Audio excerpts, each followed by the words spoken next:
Folks,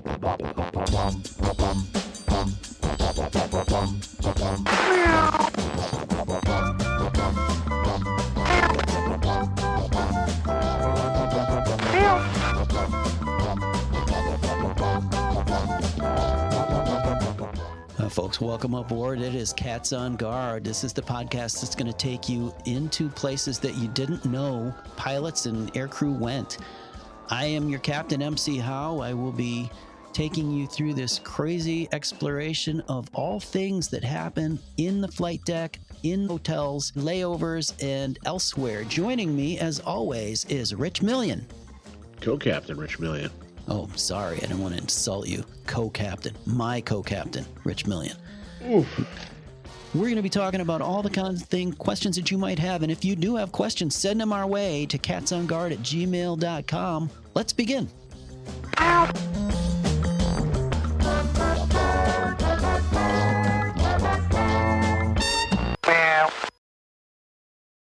Hey, how was that vacation you were just on? Oh, yeah. I traveled with my daughter. We went to Minnesota. To the Mall of America. It was good. We had a fun time at the mall. The people of Minnesota are very fine people. They're very kind. But I have to say, had a great time at the mall. If you've never been to the Mall of America, it is a very large mall. It's 4 levels of like rectangle or square, a parallelogram, I guess, in the middle of which is an amusement park. Nickelodeon universe. So we were very excited to ride all the rides and do a lot of shopping. We visited the makeup stores many times. Yeah. How many days were you there? We got there. Oh, well, first of all, there was no direct flight to Minnesota from where we were at an appropriate time of day. So ended up going through another city, which we had like an hour to change terminals. Well, that's scary. No. Yeah. But then the second flight was delayed.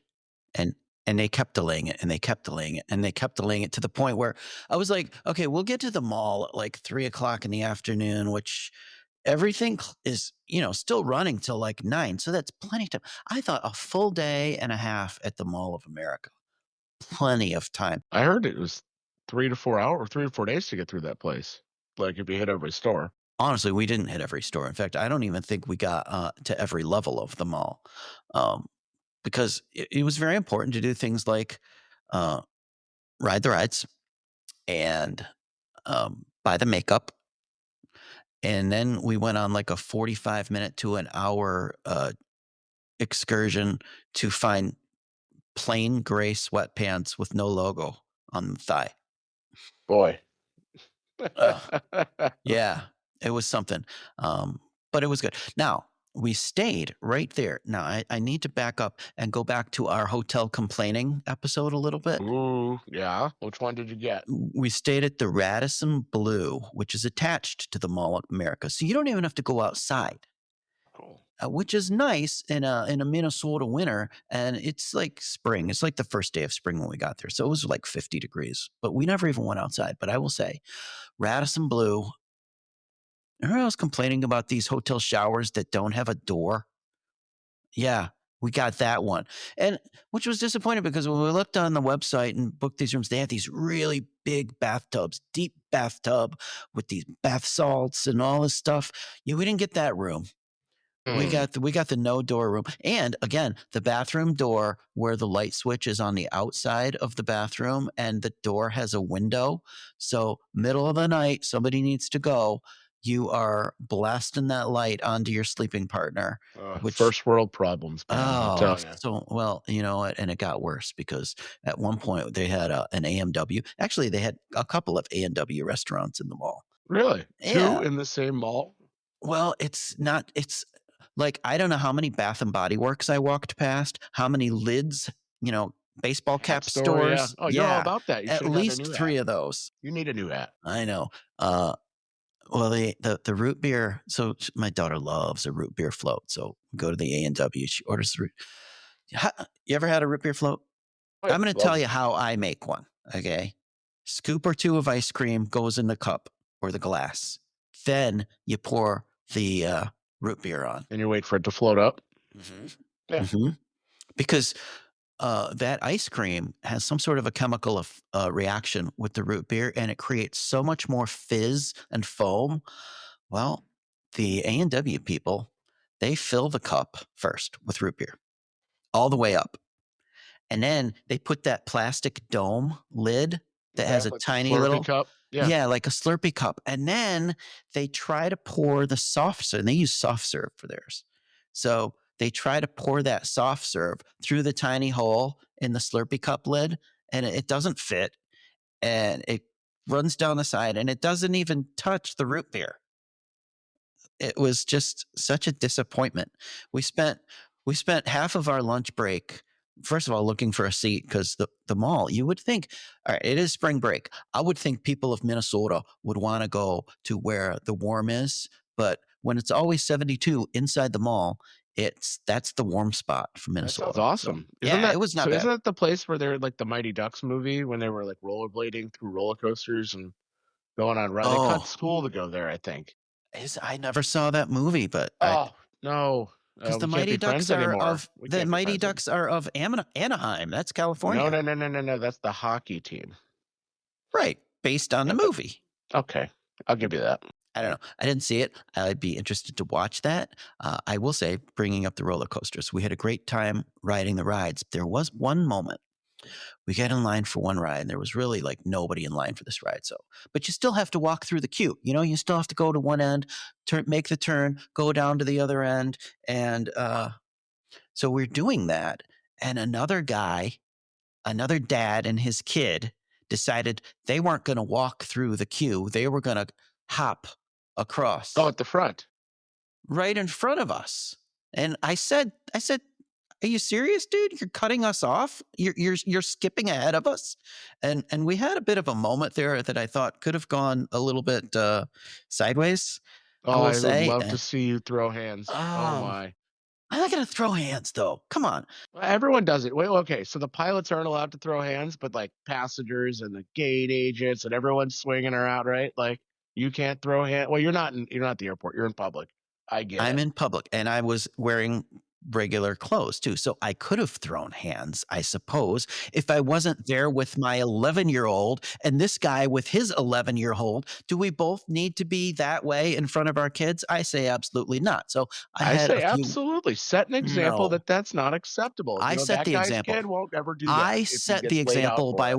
no, no. I set the example by walking through the queue as civilized people do. And I pointed this out to him and I said, you stay right where you are because when I get around to you, I'm going to go around you and take my proper place in line ahead of That's you. the least satisfying ending to that story I could have expected. Well, this is how it I went down. So, but it got Oh me thinking man. about these passengers You just that made him we, stand there and like awkwardly walk past yes, them and then be yeah. like, And he this is did where it. you should have been in You line. know it?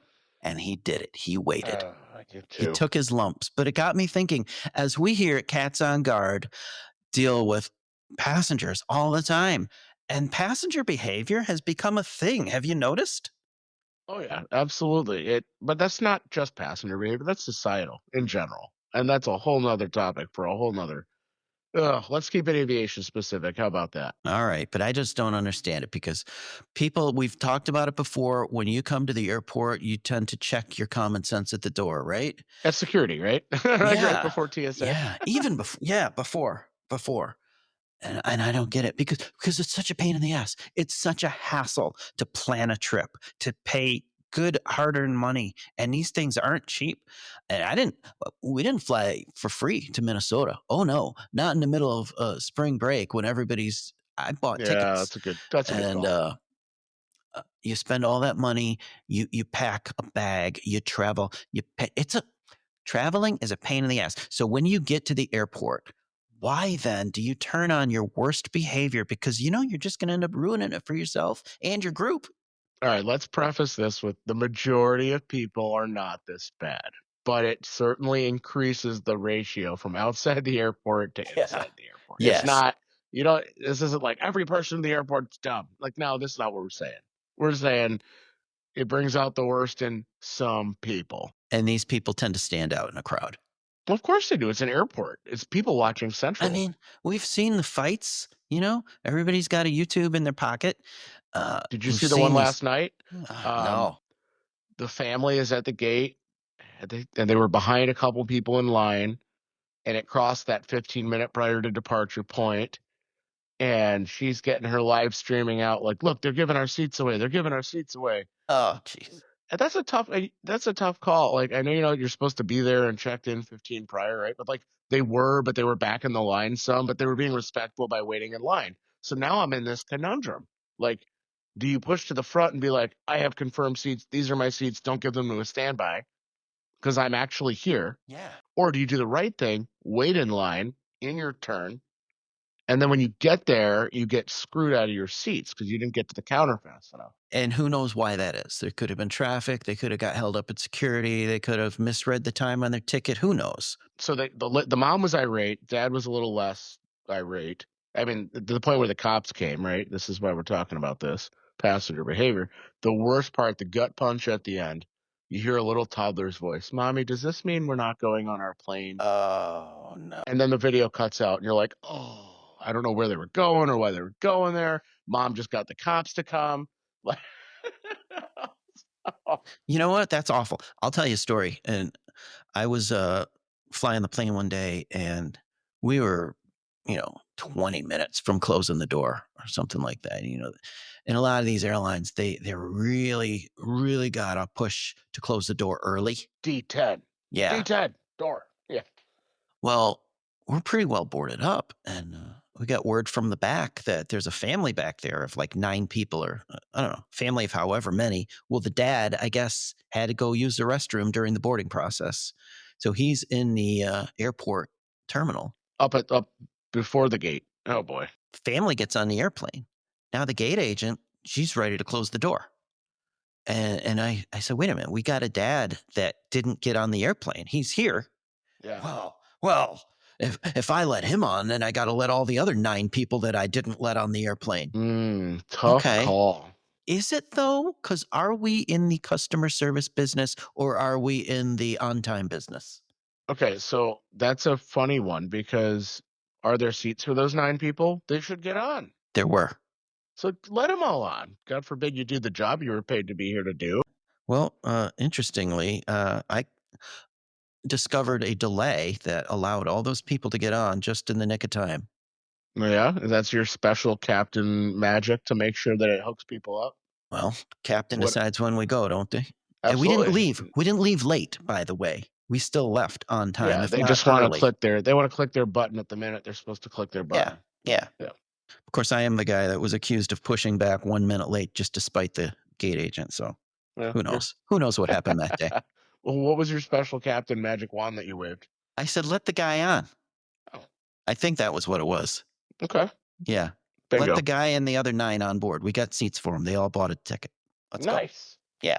That should be common sense unless it creates a delay, right? Then the Yeah, hassle but of the delay in the corporate world to an employee is such a pain in the butt that they would deny people travel plans and screw up their whole vacation just to avoid that phone call from their superior. yeah. And then this results in what we're here for, passenger behavior issues. Because why wouldn't you act out? I mean, yes, in a civilized society, you say, yes, I understand I wasn't there on time. 15 minutes early is certainly a reasonable amount of time to close the door when it is stated that we're departing at a specific time. But I certainly expect you to close the door early, even if I'm not there for the ticket that I've paid. Yes, I get that.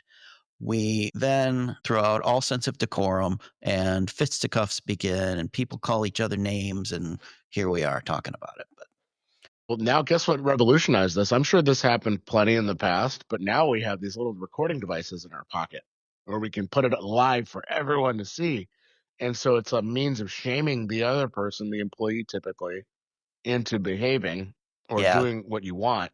And that doesn't always work either. But no, sometimes you end up shaming yourself. Remember the video of the guy that was giving Mike Tyson a hard time? yeah. Did you see that one? Yeah, yeah. Poor Mike Tyson is sitting in his seat just trying to get from one place to the next, and he's just getting harassed and badgered by some jackass behind him. And what did Mike Tyson do to that guy? I don't remember. It's been a long time. He What was the decked him. He did it decked him. in He the put up plane? with it. He put up, yeah, he was in the plane. But the recording, Somebody was recording somebody being an asshole to Mike Tyson, and Mike Tyson put up with it for quite a while longer than most normal people would, until finally Mike Tyson became Mike Tyson. see, if there was one person to just get decked by, like, because of that, it'd be I would love it to be him. Yeah, that's true. Like, not just like you hitting me, but ugh, whatever. Like, you know, Yeah. but oh my god, I got knocked out by Mike Tyson. You got knocked out by Mike Tyson? Yeah, I got knocked out by Mike, like Maybe that's why the guy did it. yeah, I think it was and I'm pretty sure it was for internet attention. Like, look, Mike Tyson hit me. But you know what? Don't do that on an airplane, please. There's so many. I'll tell you what else too. Well, I should say there are supposed to be. Why don't we just rattle off all these things you should not do at the airport or the airplane? Let's just call this episode "Don't Do This at the Airport." Okay, let's not punch Mike Tyson. Let's. Did he? Don't have not Mike Tyson punch you either. Uh, No, but there because repercussions are a little bit more severe on an airplane, I think, than just out on the street. Post 9/11, they ramped those up. No, any disturbances and yeah. Yeah. Even before, like I remember a guy back in my stewardess days, I was doing a flight. I remember this flight very specifically. It was Christmas night. It was Christmas night, and I brought my lady wife with me on the trip. And we flew to Phoenix, Arizona. And there was a man on the airplane that had like Santa Claus sack worth of gifts that he was bringing to whoever he was going to see. Okay, so as a carry-on? Yeah, which is fine. And it was a very empty plane. Back in the days when you could travel on Christmas, like non-revving, which is what we employees do for free, but always only on standby. Best day of the travel year, Christmas Day, because back then nobody used to travel. So that's why I was able to bring my wife with me on this trip. So we're there deplaning. This guy gets off the airplane and he's met by the police immediately. Oh shit. Yeah, turned out he had warrants for Oh. who knows what, and among these was an order to never return to the state of Arizona. So he was doing some Christmas cheer and it got ended by the police. Yeah, so they take this airport security stuff real seriously. So he had presents. Like those Yeah, presents just got well, carried off he to he he had wrapped packages. Who knows what was in them? well, hopefully the TSA was able to take a look at what was in them. Yeah, they didn't exist back then. This was like it Oh, it was was pre TSA. Okay. pre TSA, so whatever existed for airport It security still back went through an then. But X-ray machine. You're for fine. sure, for sure, for sure. So hey, speaking of putting a sack of gifts in the overhead, you ever see some of the ridiculous things? Like the way I don't know if this is like a lack of common courtesy or a lack of enforcement from the airline, but the stuff going into the overhead bins at the airport, so or in the planes. So okay, you've probably heard this 100 million times. It fit in the last plane I was on, Oh, for sure. right? Because like you don't passengers aren't checking the type of aircraft. They aren't intimately familiar with the overhead bag size compartments for each aircraft type. They're different. Okay, sure, they should be standard, but they're not. So when you get on the regional jet and they're like, oh, we have to we have to gate check your bag. They don't even pay attention to the word gate, right? Like that, the gate check is a no big deal. You're getting it right back on the way off the airplane. But they heard the word check and they lose their minds. I'm not checking this bag. It's not. It fit on the last. I'll fit it. I'll make it fit. And then after the big pitched fit, they end up going down. Speaking of fits, they get on the plane. There's 20 people behind them to board. They're in row 12, row 14. They try to fit their bag. They swore would fit, and like it's almost like spite that the gate agent or the ramp or whoever's telling everybody what needs to be gate checked, right? "Yeah, okay, go ahead, try. With a smile on their face. Okay, I will. I will. Thank you. Yeah. Okay, I'll do that. And then they get down there and then it won't go anywhere. And then they're like, oh, let me try to like common sense goes out the window. So then you see them with this big old bag that doesn't fit in the overhead. Let me jam this under the seat in front of me. You're in a tiny little seat in a regional jet. Stop it. Like, give up. Throw in the towel, admit you were wrong. That's it. I'm glad you mentioned the regional jet. I saw just a couple days ago It was a series of interlocking or circles, one on top of one another. And what it was a comparison of aircraft fuselage sizes. And I'm trying to find it right now because I can't remember exactly where I saw it, but basically from the very smallest regional jet like your CRJ up to your A380, which is gigantic and could swallow all of the others in one gulp. So yeah, these airplane sizes are huge difference. If you get in one of those regional jets, there's like no space. What even we, the pilots that fly these things, we don't have a closet in a lot of these. Yeah, But so you got to even take up row 1 through 3's worth of overhead yeah, space to put your bags, and then and the passengers are sometimes pissed. your rollabout bag doesn't even fit in these things. They're so tiny. If you get your 22 by 14, it'd fit on the starboard side of most Yeah, regional jets. Right? yeah, So in these regional jets, if everyone home's not familiar with it, they limited overhead space. So one side has enough room for one sideways mounted standard size roller bag, but it takes up the entire row. So like the other person doesn't get to put a bag up top. And then the opposite side has room for maybe a backpack, probably likely a purse, maybe a backpack in their right, overhead side. And that's for all 4 seats. That's one and a half, that's one person's bag and backpack right. occupied for all 4 seats. So you truly don't have enough room in the plane. And if they made these expectations clear to passengers, it would be so much easier on the people face to face. Oh, 100% better. And the other problem with the crew, well, so the crew bags, I'm sure there's plenty of you that have been super upset when you get in the regional jet and they're saying run out of bag space, and you look up and the first 4 rows of the plane have crew bags lining the top. They say crew, they say flight attendant, they say pilot, whatever they say on them. You know it's not passengers, and you're pissed because your bag should have been in that spot, not under the plane. Well, let me tell you what happens and why the crew refused to put the bag under the plane.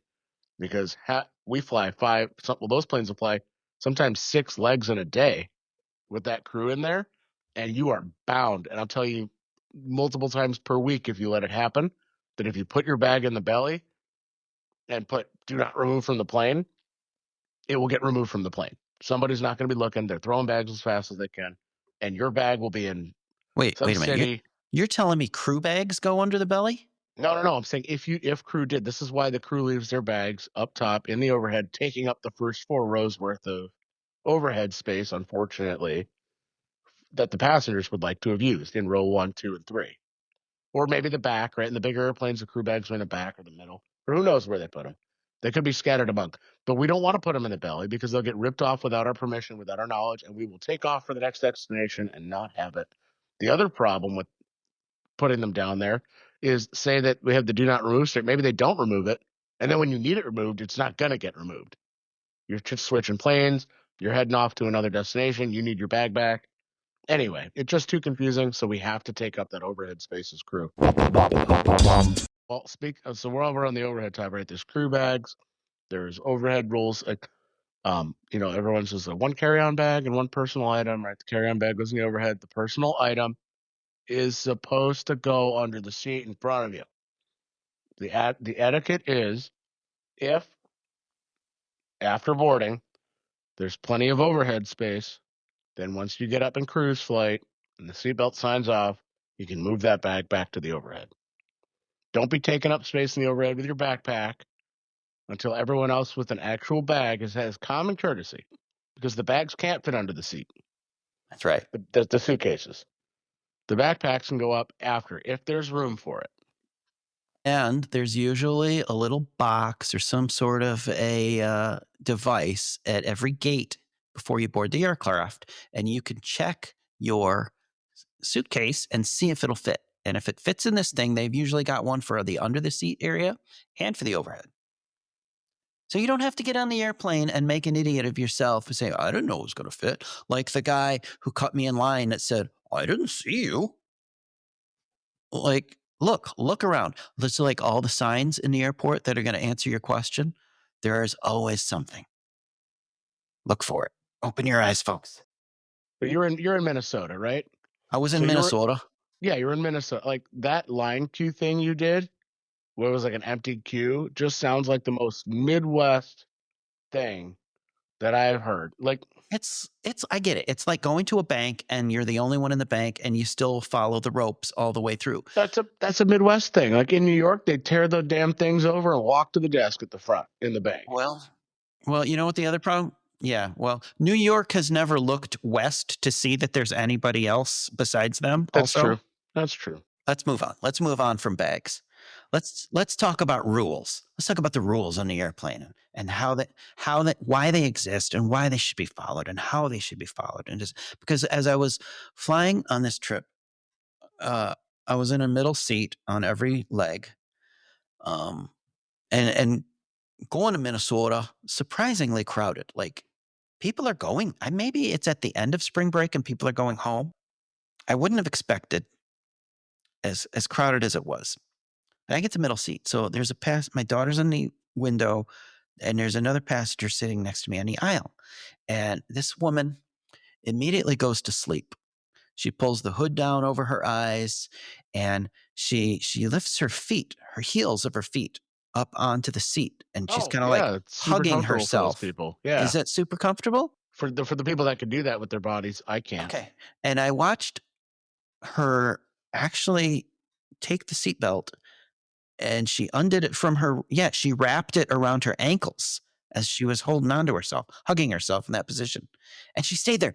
Is that a behavior issue or is that I just don't, I don't know. no, no, no, no, no. This I didn't have a problem with. I found it unbelievable that she stayed in that position for 2 full hours without moving.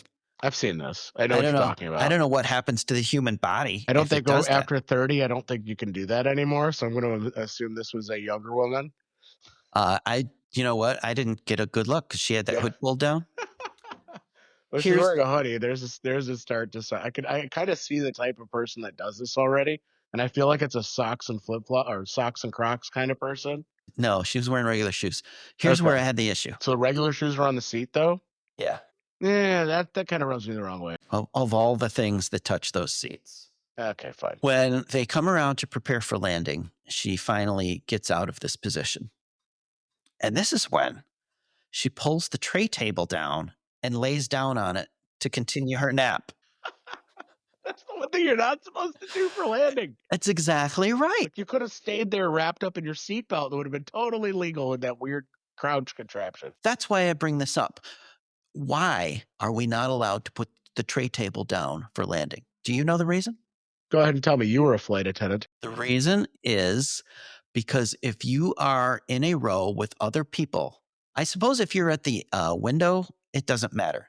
Well, you're There- impeding other people's ability to yeah, get if out. I that get tray it. table is down, anybody that has to move past that tray table now has an obstacle in their path. Yeah. Didn't you say it was a 90-second evacuation plan? Yeah. That's the idea. Yeah, So you would have to lift if you were in a window seat in the middle row and the aisle both had their tables down. You've added a few seconds to their process to get out. exactly. Now I'm looking at this woman, and I'm a pilot.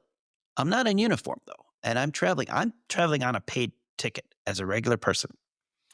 And I'm thinking to myself, how many times have I been in this position? I'm deadheading. I'm sitting in the back of the airplane in uniform, and I see behavior like this that the flight attendants aren't correcting. I watched flight attendants walk past this woman 4 times during their final cabin check, and and she's on the aisle. It's not like she was hidden by, a big fat guy who you Did can't they see stop her past. from sitting with her knees tied up? Or No, that they was didn't. okay. That Okay. was, yeah, I told you, she's at, yeah, 2 hours at that. Now, 4 times they walk past, nobody corrects this behavior. And I thought to myself, what's happening? What are we looking for? It's our final cabin check. What are we supposed to be finding? They'll yell at you if you have your under seat bag is sticking out just a little bit too far, because that's another obstacle that could trip a person, and that's why we have to shove these things under the seat so far. Um, she eventually she woke herself up and put her tray table up, but I thought to myself, she's not that. She's kind of a slight woman. If I need to get past her, I can very easily get her out of the way Yeah. and very quickly get myself and my daughter to safety, and she will die, but that's okay. Oh my gosh. Look at you. Hey, you do anything for your kids, right? That's right. Oh my gosh. very Hey, easily. you reminded me of this when you're talking about like securing her shins to her like thigh by seatbelt. Like, does Yeah. anyone? I see what you're seeing because I've seen this, but I haven't seen the seatbelt secure it. That's the first time I've heard of that. I have Oh, seen like you I've just have like they seen hug themselves. the way yeah they like they hold their wrists or whatever Well, actually, around I their think it was kind of shins. genius because if you Yeah, fall asleep and you may lose, contact, control. Yeah, yeah, your you're in arms a are little going to fall cocoon. and your feet are going to slip off that chair. So the seatbelt, actually, that was a pretty good hack. If you're flexible and fit enough of a human being Yeah, to perform that, because I am not anymore. Um, but you can do your but I morning am calisthenics. thin enough, and I do use the seatbelt to secure my arms to my torso Oh, on long flights. Yeah. So explain this to okay, me. so say you drift off. You ever wake up in like a shudder and you wake up and just shake real quick, like, oh, what was that? Or somebody spooks Yes, you by touch, right? yes, So over my years and years of flying in the back of planes, I've occasionally woken up and like struck the person next to me with like my elbow. Well, not with my fist, but just like an elbow jerk or like a shoulder. You snap to attention, sitting up straight, and maybe you nudge the person. It's just not polite to them, right? So I found this strategy where I'm falling asleep. I'll loosen my seatbelt a little bit, and then I'll tuck my hands on my lap, like under the seatbelt, and the strap will kind of oh, sit over my wrists. so it looks like you're playing with And now yourself. my hands are it does. It's kind of ridiculous that for that reason. So I Too do bad. cross my Too hands so bad it they looks took like the blankets off of most airplanes. now then it would really look like that. You wouldn't be able to tell what was going on. At least in this way you do. I'm not doing it. But yeah, I'd cross my hands under the seatbelt, and then I reach my little couple fingers up from the forward side of the seatbelt and give it a little tug tighter.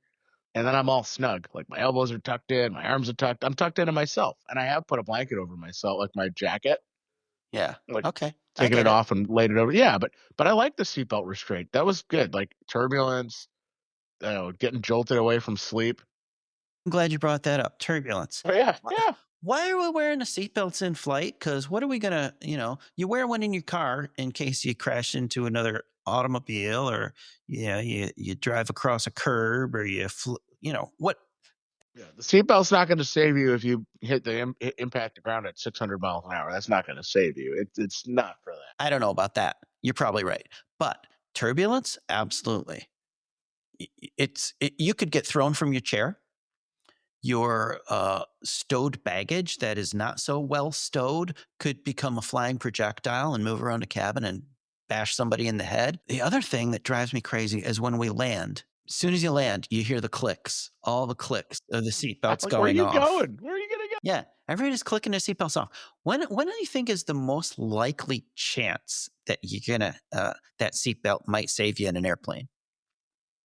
On like taxiing, like like that rollover accident that happened in Yeah. Toronto Oh, recently, right? sure. Where the plane rolled upside There's one. down. There's one. Like Yeah. nobody died. So awesome. And it wasn't like a super high speed impact, like a nose down, coo, right? But it was like a Right. normal. Yeah. Everyone would have been tossed about, and there would have been like thousands of broken bones amongst all of them if nobody had a seatbelt on for that. But imagine an airplane that stays upright. Okay. Yep. That wild scenario that we're just taxiing along at regular taxi speed and something happens and the pilot slams on the brakes. Oh, yeah. Oh, yeah, totally. You're going to go And then, flying. I don't even think about that. Like, oh crap, there's a truck in front of us. Bam, and hit the brakes and send everybody's nose into the seat in front of them. Here's a fun story. I used to fantasize about, No, uh, no, no, no, no, no, no. We don't want to hear what you fantasize no, about, no, please. no, this is good. Uh, you always get these calls from the flight attendant because legally, we're not allowed to move the airplane if a passenger gets out of their seat On the ground. on the ground. Yeah, Yeah. I've had that happen a Yeah. few times. So you Yep. get out of your seat and we're taxiing around and we don't know you're out of seat. We might slam on those brakes and you go flying. It was always a fantasy of mine when I was an FO. Oh, if I was only the one driving when those people stand up, I would slam on those brakes so hard and that guy would learn a lesson. Well, I kind of made it come true one day after I was a brand new captain. So I was still getting used to taxiing around.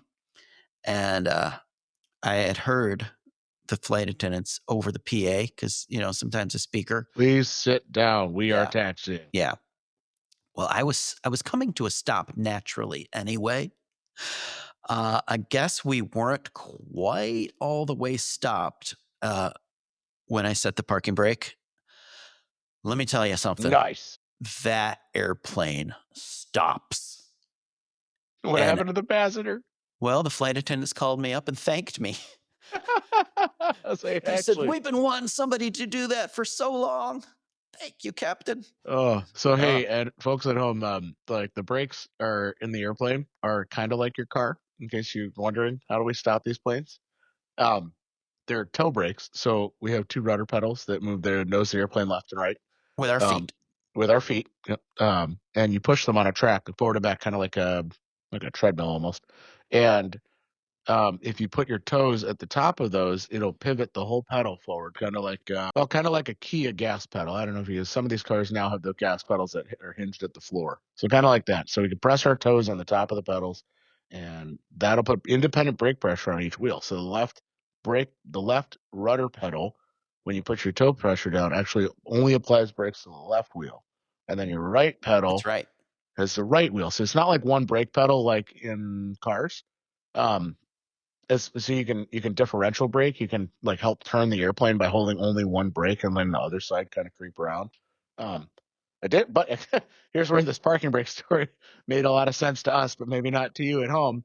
The parking brake is like the parking brake in your car. It just squeezes all the brakes as hard as it can right now. So obviously, MC Howe had a gentle application of brake pressure with his toes to get the plane almost stopped. Almost. And then when you pull the parking brake lever, it went and grabbed them all as hard as they could, and you weren't stopped yet.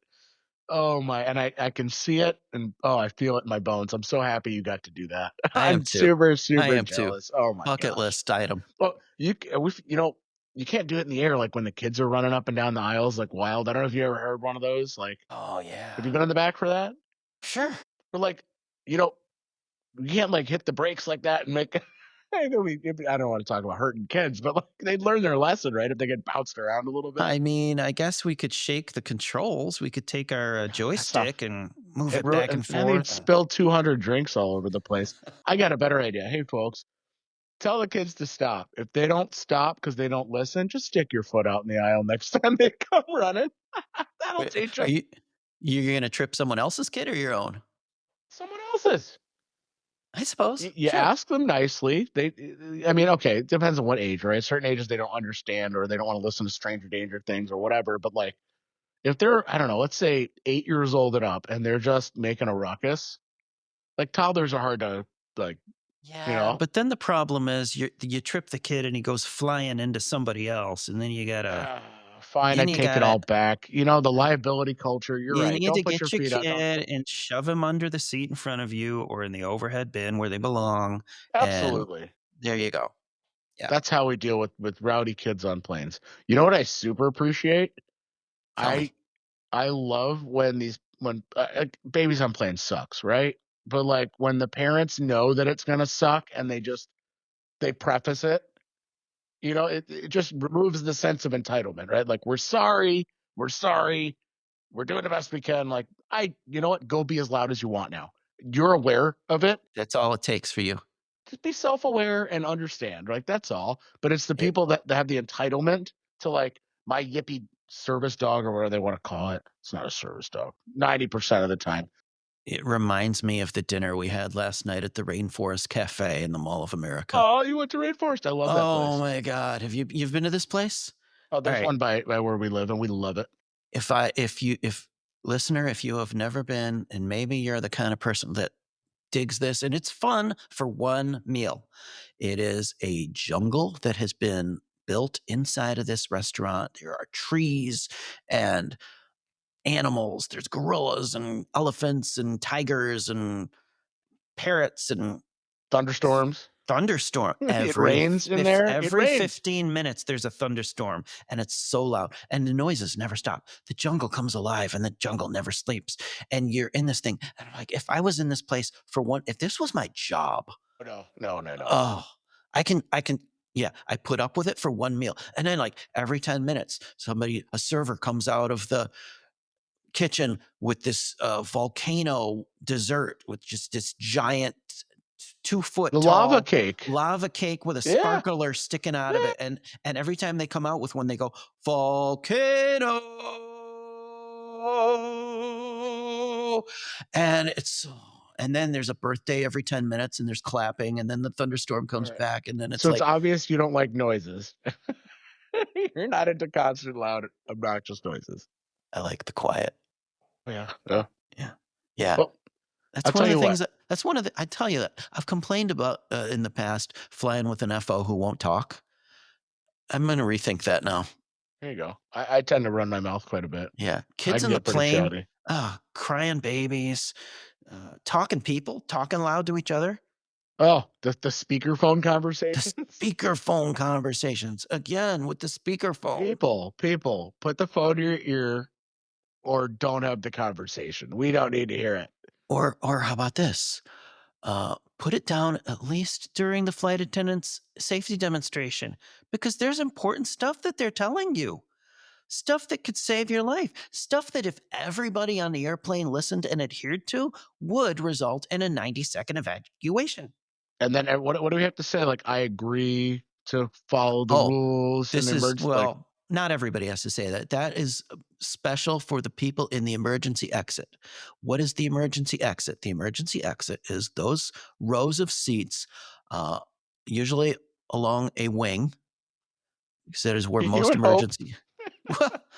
Some pop of your that bigger, head. no, like your 757s and Yeah, you stuff, can and slides, right? some of your your 321s, they have emergency exit doors. And if you're seated at one of these, you may be called on to assist in the event of an emergency. And if you are sitting in this row, you have to meet certain requirements. First of all, you have to be of a certain age. The minimum age for this is 16. Is it? Yes. Okay. You have to be able to speak, read, write, and understand the English language. That is the most unenforced rule 100%. Yeah. ever. And how do they do this? So the flight attendant will go to each individual in these rows prior to departing and ask. They'll state something that goes something like this. I just want to let you know you are seated in an emergency exit. You may be expected to assist in the event of emergency. Familiarize yourself with the instructions on the back of the seat card in front of you. Are you willing to accept? I need a verbal yes. And then they go around. And whether you were listening or not, you hear everybody next to you saying yes. That And so terrifies me. you say, yeah, Nobody in yeah, that row was paying attention, or they don't care about the exit responsibility. They care about the knee space, the extra leg room. that's it. That's what I That's want it all they. for. Yeah. I'm 5'6". I don't need to deal with that. Well, But okay, I've seen so many people where it's been like more inconvenient to actually fix the problem than to just let people that don't meet those requirements sit there. yeah. Like one Yeah. dude was like in his earbuds the whole time. He kept saying the word portfolio, so he must have been a very important businessman. I'm sure he was. And he wanted everyone on the plane to know that there was a portfolio. I've seen that guy before working on his report on his laptop. Oh my! Yeah. Just save it for the hotel, dude. There's 200 Yeah. people that don't need to hear your word Or how portfolio. about the old lady with the cane? Oh, you're gonna help me out that door for sure. Yeah. Not That's to gonna mention work the fact that great. the cane is now an impediment to exiting. What can we do? Like, you delay the flight, and I just Well, want to get there. I what don't we know. could do is actually there's a whole set of circumstances that are laid out on what we do. It is put only English speakers there, put non-cane users Ah, there. this That's the English rule. speaking No, no. requirement. I know it's the rule, but this English speaking requirement is just so. I don't know. I'm not I'm saying it's a torn. good rule. It is the rule.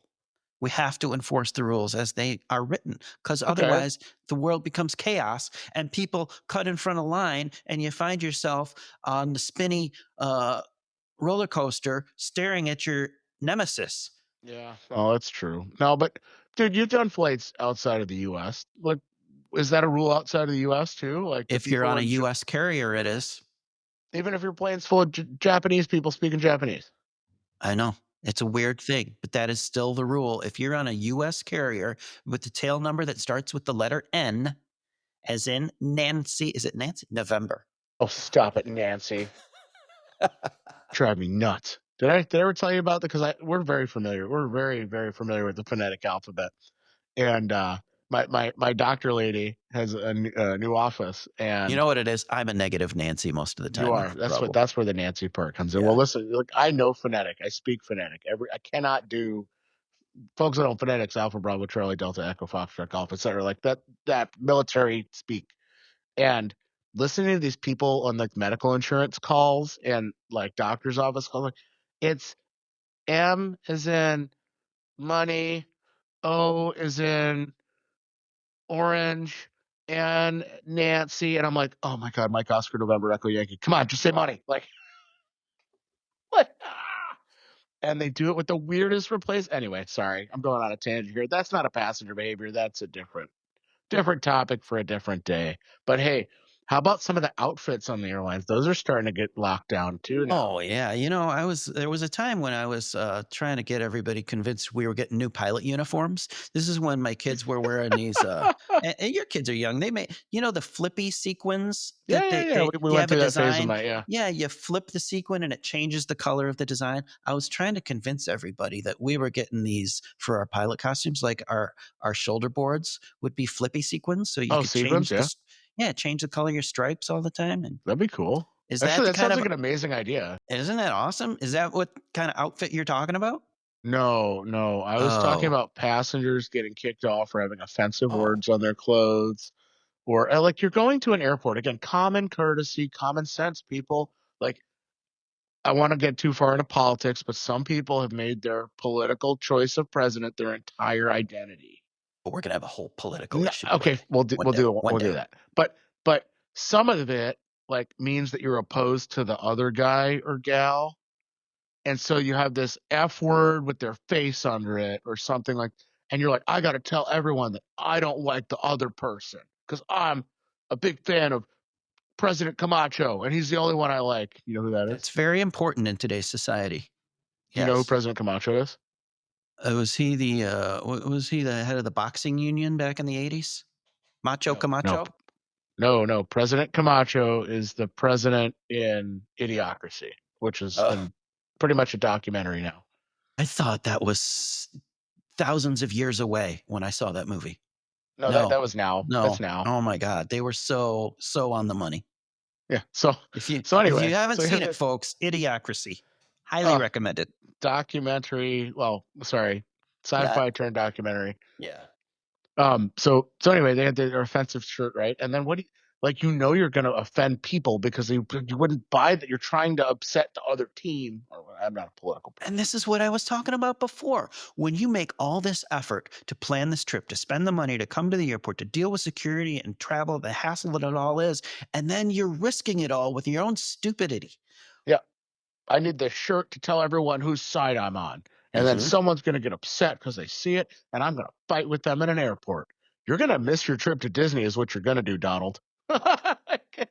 Or you're going to get drunk and let that behavior be what causes you to miss your trip too, right? you know, aside from the offensive T-shirts, I'm not sure. Maybe this will get me in trouble with the feminist group. I'm not too upset about the skimpy outfits. I'm okay with them. I mean, it's the 2025, isn't it? We're not showing a bit of ankle isn't what it used to be. Okay, it went from the ankle to the other side of that limb like really quickly. What I'm saying is I don't think that we live in the prudish society that we once did, No, and, uh, I don't and we give a shouldn't be bad body shaming people about honestly, their clothes. and In that's my another thing opinion, is my if opinion. I'm gonna make a reaction to that in front of my kids are gonna be like, "Oh, there's something wrong? What is wrong?" If I don't react at all, my kids don't notice anything. Yeah, you're creating a body image issue. You're setting a poor example for the children in the building. So I'm okay with like I'm not sure where I draw the line though. Like this is gonna sound super hypocritical, but like when does it become nudity? Some of these pants are like see through in the airport. Yeah, I know. Is there a double standard for men than women? There absolutely is. Like all right, don't hang me, don't cancel me, folks at home. Please don't cancel me for this. There's totally a double standard when it comes to sexual harassment. Oh, for sure there is. Like if it's a guy, a hot guy, and he's dressed like with his chest hanging out, and you'd be like, oh hey. But if it's Yeah, like but a big old gray-haired slob with his chest hanging out and his pants sagging, you'd be like, ew.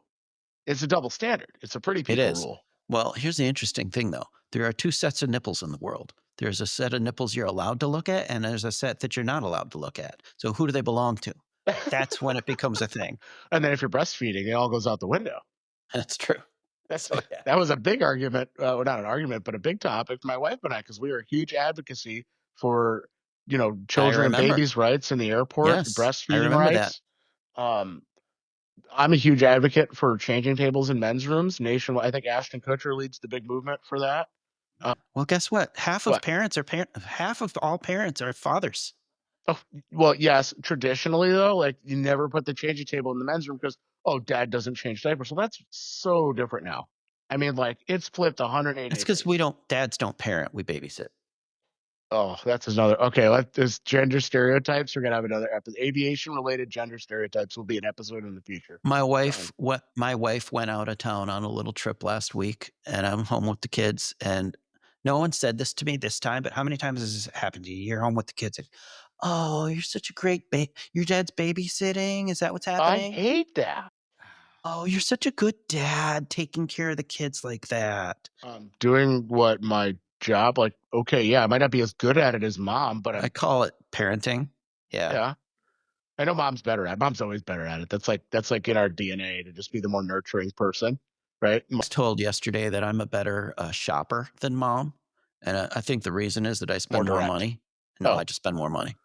oh, I don't say nice. no. I don't say no as easy. That'll get you. That'll get you. Yeah. Oh, speaking of thunderbolts, we had all the car. I'm sure you've done this too. Your passengers get upset. You're all loaded up. You're fueled up.